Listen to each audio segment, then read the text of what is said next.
You will hear a number of different recordings, and you will have to answer questions on what you hear. There will be time for you to read the instructions and questions, and you will have a chance to check your work. All the recordings will be played once only. The test is in 4 sections. At the end of the test, you will be given 10 minutes to transfer your answers to an answer sheet. Now turn to Section 1. Section 1. You will hear a telephone conversation between a teacher from the art centre and a female student's father about her art courses. First, you have some time to look at questions 1 to 3.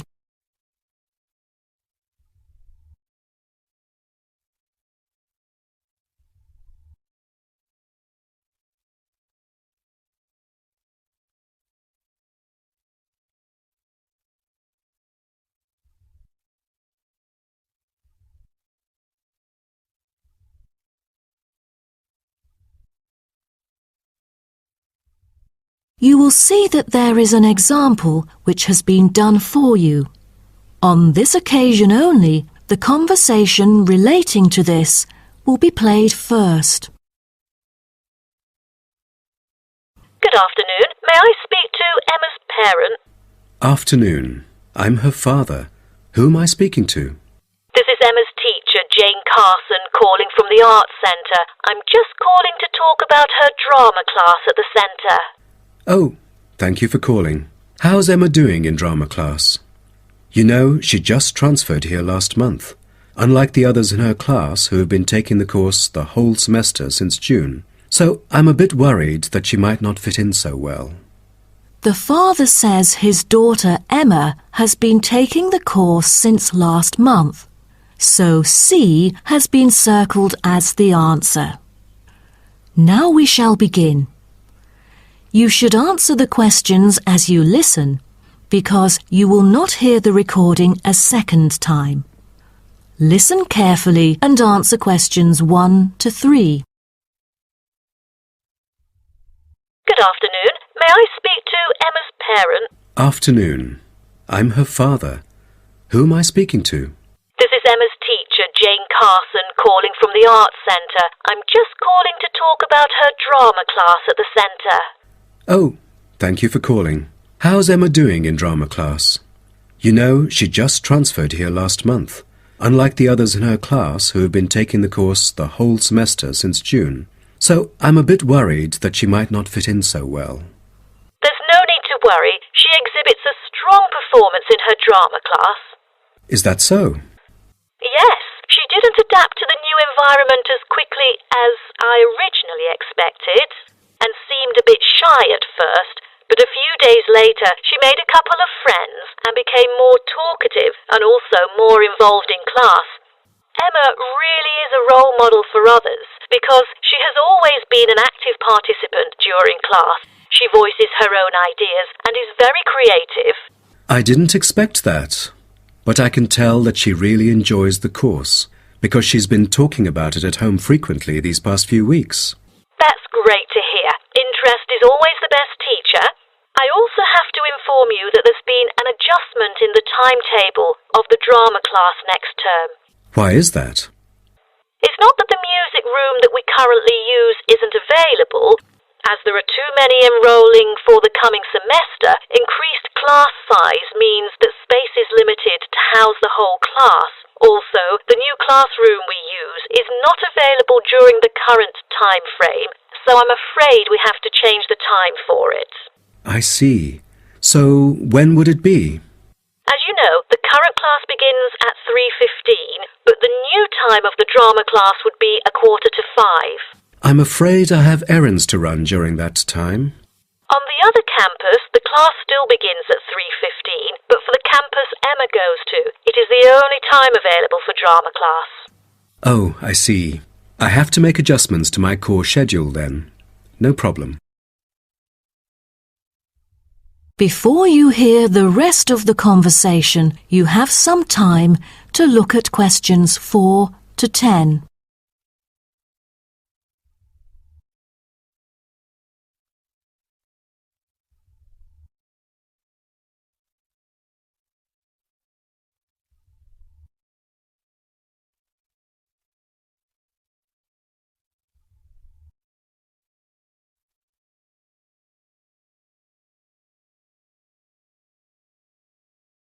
Now listen and answer questions 4 to 10. Miss Carson, I'm thinking about signing Emma up for another art course. I'm thinking about dance class. Dance class is a popular course here, a great choice for a child to shape up and have fun. But unfortunately, it is oversubscribed at the moment. I have to put you on the waiting list. That's too bad. What else can I choose from then? Could you give me some advice? Sure. Emma could take singing class as well. This would improve her musicality. Sounds good. When is that? It is held every Friday evening. That's too bad. Emma already has a swimming class earlier that evening. It will be too late for her to come home if she takes this course. There is also a vocal course available. Emma's got a great voice. I'm sure she'll stand out in the class. Tell me about it. The vocal course starts at 4:30 p.m. every Tuesday. It isn't fully booked yet. Great teacher, experienced and beloved by students. The price is a bit higher though. How much is it? It's $110. Oh, that's too much. Way over our budget. We have to cover the extra cost if we choose it. Or maybe Emma could take music class. What is it about? Learning about songs and musicals. Well, the students have the opportunity to play different instruments like the piano, drum and so on. They can also learn to write music under professional guidance. That's exactly what Emma is eager to learn. How much would it cost? It was $63 last term, but this term it is $85, $22 more than the original price. We can afford that. When does the course begin? The course starts on September the 7th. Can we start 1 week later, on September the 14th? My daughter will be on a trip to France with her mum on the 7th. No problem, and the teacher for the class is Jamal Curtis. Just contact him if you have any further questions regarding the course. Jamal Curtis? How do you spell Curtis? Oh, it's Curtis.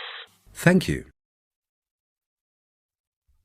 That is the end of section 1. You now have half a minute to check your answers.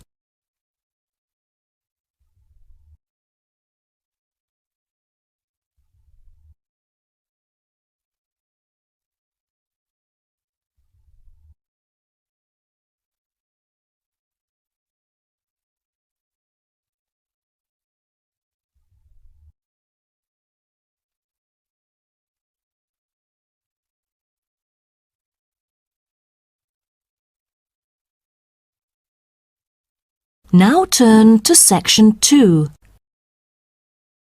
Section 2. You'll hear a coordinator for the annual ski and snowboard exhibition talking to the audience about some practical information for the whole event.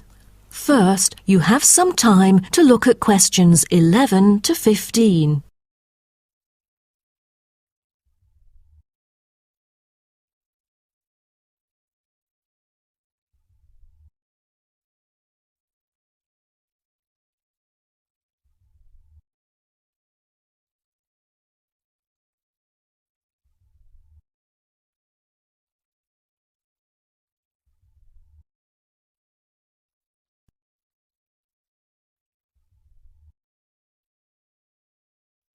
Now listen carefully and answer questions 11 to 15. Good morning everyone, and welcome to the annual ski and snowboard exhibition held from April the 8th to 17th. I am Mary Granger, coordinator of the event this year. The 10-day event features many highlights. As a snow sports lover, I know you are looking forward to a great time here. Now, I'd like to offer you some practical information about the whole event and what to expect from it. This might be the first time coming here for some of you, so for those who are still wondering about the right accommodation, I recommend Sky Hotel. It has its own health and sports clubs, just like most of the hotels here, but I love it because of its incredibly cosy beds, which guarantees good rest after an exhausting day of exploration. If you haven't brought your own equipment, like poles, boots and skis, they are available for purchase or rent at Ski Set or Snow Rental. The exhibition this year provides a colourful look into the history of skiing and an inspiring peek into the future prospects of the sport. Apart from the fascinating photo exhibitions and the most up-to-date skiing gear like always, this year we have added 4 computers which can imitate the process of skiing, ensuring the same physical activity and sensations that appear during the skiing process on downhill slopes. But I have to warn you that it might be quite time-consuming to line up for the free trial experience. Many have posed the question as to how to enter the skiing and snowboarding competition. Well, rather than filling out the back of the entrance ticket or bombarding the committee with emails, the most effective method is by checking out the exhibition newsletter delivered every month for availability. At the most beloved local event, the exhibition has also drawn attention from the press. Last year, massive media coverage was on the worrisome amount of snowfalls. In order to avoid the same predicament, several artificial skiing slopes have been built. With more participants this year, we have lowered the entrance fee, which has been widely reported to local newspapers. A bonus for our participants is the ski programme. It offers a wide variety of lessons and sessions with qualified instructors, ensuring that all ages and abilities are catered to, from the first-timers to seasoned amateurs. I strongly advise you to sign up for the programme, as it is offering an unprecedented 30% discount. That's mainly because we are cooperating with the programme organiser, who promises affordable prices only for the participants of the festival this year. Before you hear the rest of the talk, you have some time to look at questions 16 to 20.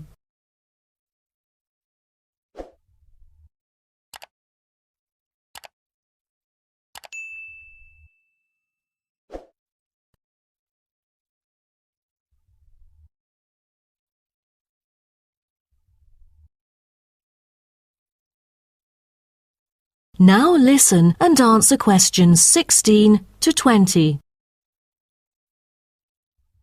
Now, I would like to introduce you to the list of presentations during the following week so that you can better plan your schedule. The first presenter, Simon, is one of our best ski instructors. As an experienced instructor, he will inform you about the dangers that face skiers and snowboarders.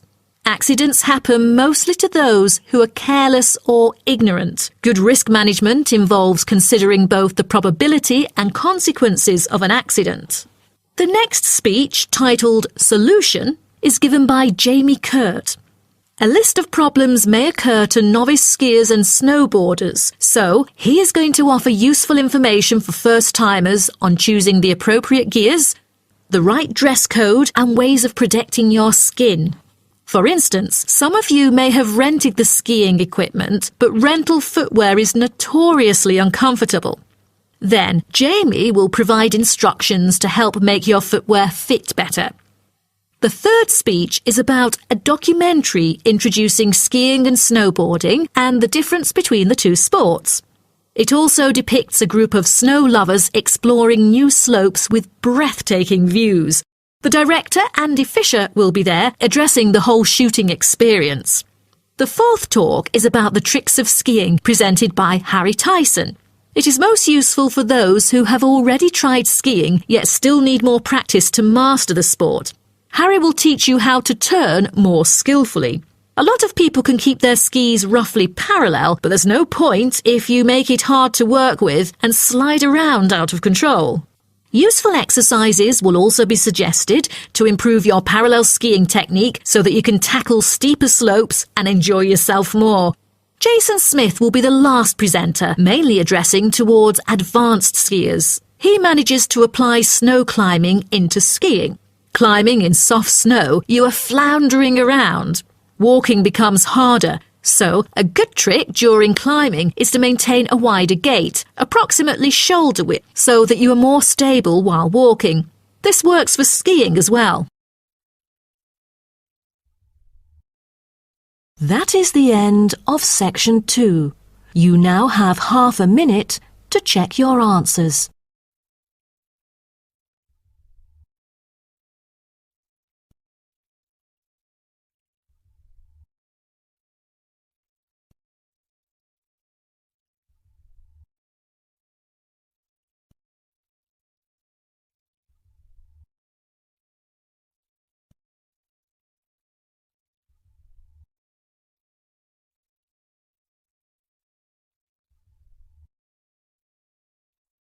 Now turn to section 3. Section 3.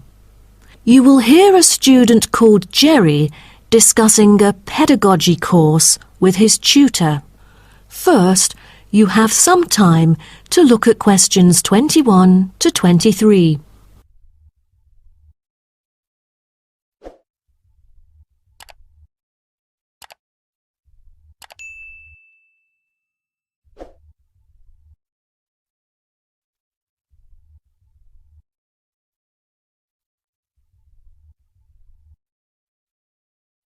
Now, listen carefully and answer questions 21 to 23.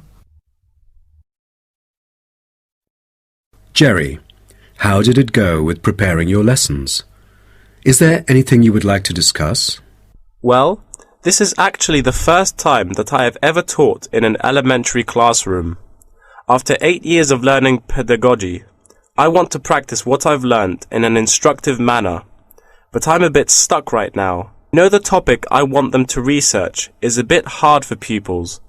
I'm afraid that they won't be able to handle it on their own. So I need new ideas on designing more effective teaching methods. Mr. Carter, do you have any suggestions? Well, you should probably read this book called Professional Learning, written by J.K. Simmons. He is a professor who just transferred here last semester, but is already popular amongst the students for his creative teaching methods. There is an extensive range of learning approaches mentioned in the book, including approaches for team research, which might be helpful to you. You mean dividing the students into groups to do research? I've never thought of this before. How does it work? Professor Simmons has already demonstrated how efficient this approach can be.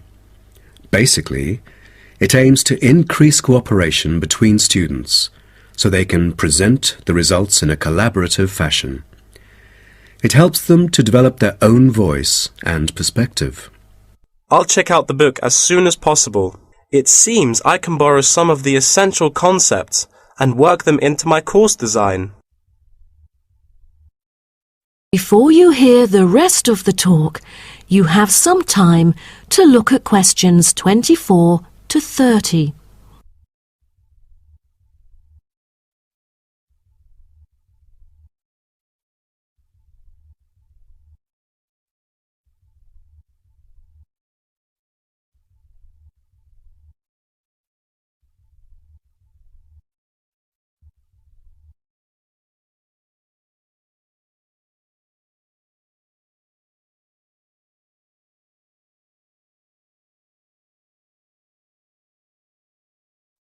Now listen and answer questions 24 to 30. Well, I was thinking maybe I could use both observation and non-observation as a part of my teaching methodology. Could you take a look at my teaching plan? Sure. What kind of observational methods do you have in mind? For the observational part, I intend to include 2 approaches. First, the pupils can assess each other's behavior. I feel that reviewing fellow students through criteria-based reference evaluation allows constructive feedback. It can also improve their understanding of the subject material. That's a smart move for a large class that would be hard to observe all by yourself. Also, you might want to get the feedback from several different individuals rather than just one. So how do you plan to carry out the peer assessments? Oh, every pupil will be required to write a diary, which includes group projects, presentations, and in-class discussions. They'll put down their remarks. I'll collect them on a regular basis, which can also help me see whether they can keep up or not. Good. What else do you intend to do? Besides that, I also plan to do video recording. I've already purchased a camera, just in case I miss anything important. I can go back and review their performances anytime I want. Would you record every in-class activity? No, I'll just keep track of an in-class simulation, which would require every pupil to fully participate. Students will act as members of a city council meeting, discussing issues like whether or not prohibition should be instated in the United States. This kind of teaching method is both inspiring and challenging. I can't wait to see how yours works out. Do send me a copy of the assessment afterwards, will you? No problem. So, what do you have in mind for the non-observational approaches? Well, my plan is to quantify the statistics. Numbers do not lie. It is the most direct way to measure their performance. See how well they've learned. Where does the data come from? I'll evaluate the test results, including the midterm, final exam, and pop quizzes, which would only take up about 40% of the overall assessment. Sounds like a lot of tests and assignments. Please remember that you don't want to wear out your students. Keeping them engaged is the key to efficient learning. Once they are exhausted, they just stop trying. Oh, I haven't thought about that. You are right. I don't want to frighten them with tons of assignments and exams. I'll make note of that. Thanks for the advice. I remember last time you mentioned questionnaires, right? That's true, but it is not for my students. In fact, they have to design their own questionnaires and choose the respondents using the internet. As a complement of other teaching activities, it would deepen the creative learning process. Is that all? Oh, the pupils will have to conduct interviews of their own, and for this, they get to choose anyone they like, including relatives, friends, and acquaintances to answer the questions. Seems to me that you have figured out most of your teaching methods, but you still need to polish some of the activities. That is the end of section 3. You now have half a minute to check your answers.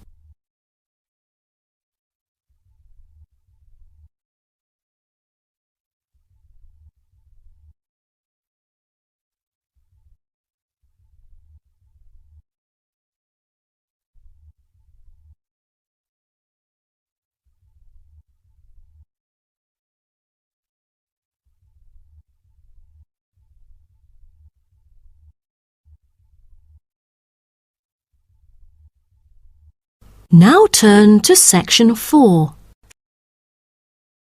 Section 4. You will hear part of a lecture about urban migration. First, you have some time to look at questions 31 to 40.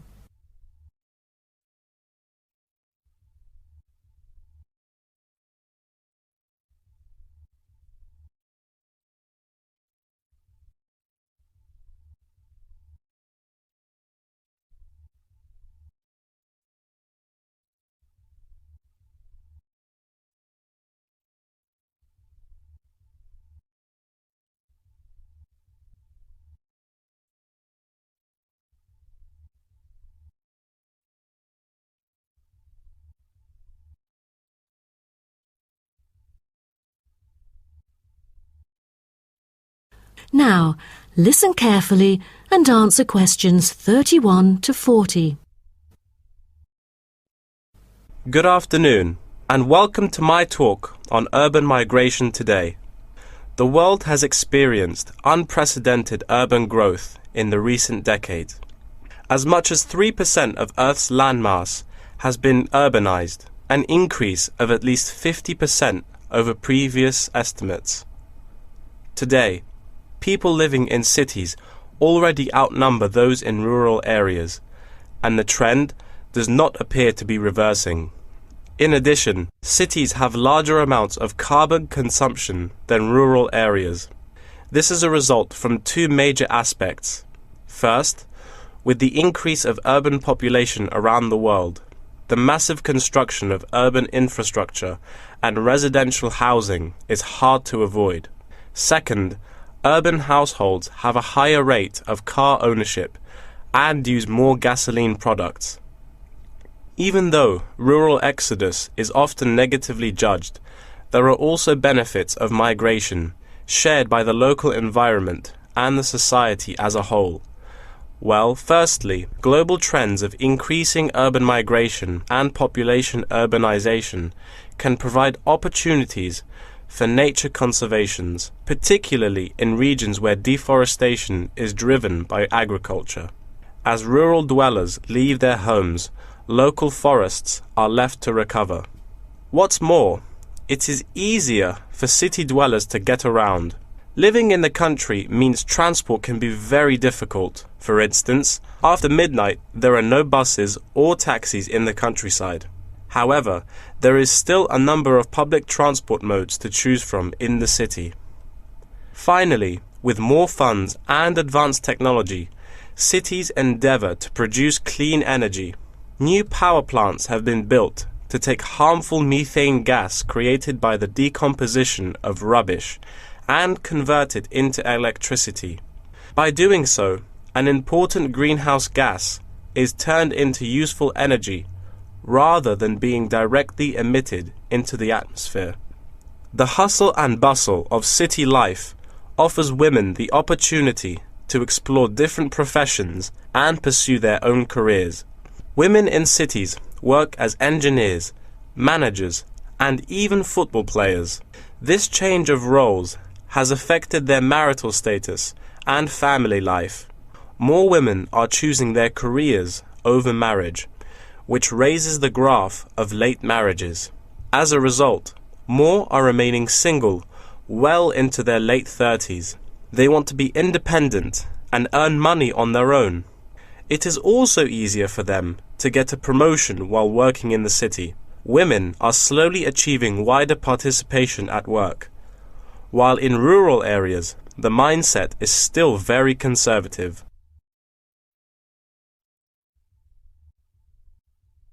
However, cities also change the way that humans interact with each other and the environment, often causing multiple problems. In general, urban wages are significantly higher, so moving to the city is an opportunity to earn what was impossible in rural areas. However, the wage difference is often offset by the higher cost of living and absence of self-produced goods, including subsistence farming. A sizable proportion of new corners attach greater importance to money and gradually abandon their former way of life, thus risking losing their culture. These new city residents are also faced with another problem. According to statistics, crime rates are significantly higher in densely populated urban regions than in rural areas. For instance, property crime rates in our metropolitan areas are 3 to 4 times as high in comparison to the rates in rural communities. Immigrants, upon arrival into cities, typically move into the poor, blighted neighborhoods because that is where they can afford to live. Crime in these areas is high and reflects poor living conditions, as these neighborhoods experience great levels of poverty. This pattern also occurs for violent crimes, which is much more common in large urban areas than elsewhere. In addition, traffic congestion and industrial manufacturing are prominent features of the urban landscape, which take their toll on the natural environment and those who depend on it. Air pollution from both cars and factory emissions affect the health of countless urban residents. Rural to urban migration can boost the urban economy.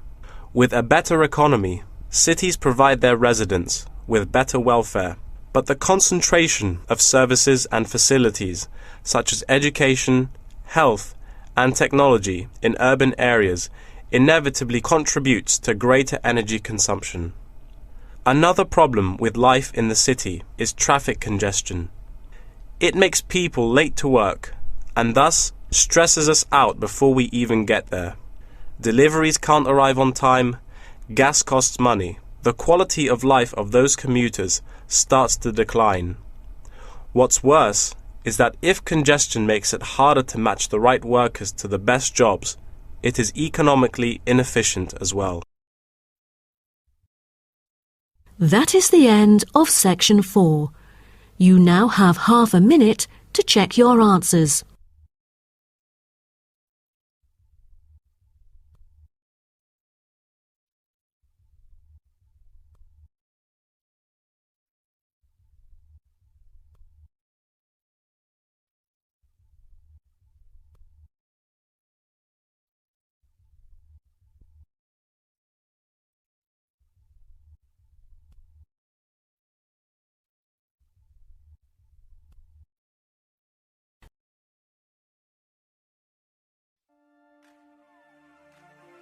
That is the end of the listening test. In the IELTS test, you would now have 10 minutes to transfer your answers to the answer sheet.